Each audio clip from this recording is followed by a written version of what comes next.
Hello, this is a quick video just to show people how to deal with the Brakefast that are marked up as seconds.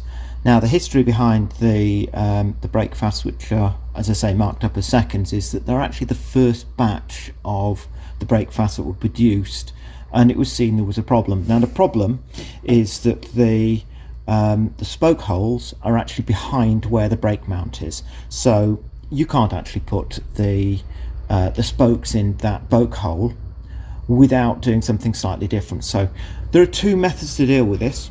One is to use Kevlar spokes where they're actually just like string.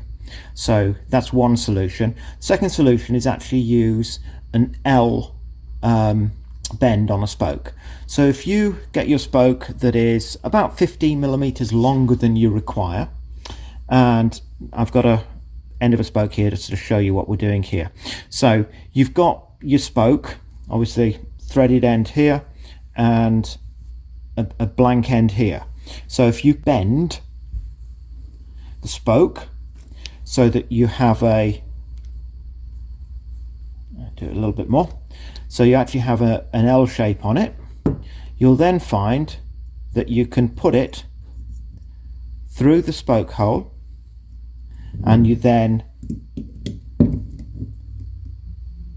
bend the spoke so it's U-shaped. And actually could do with two hands here. So you end up with a spoke like this.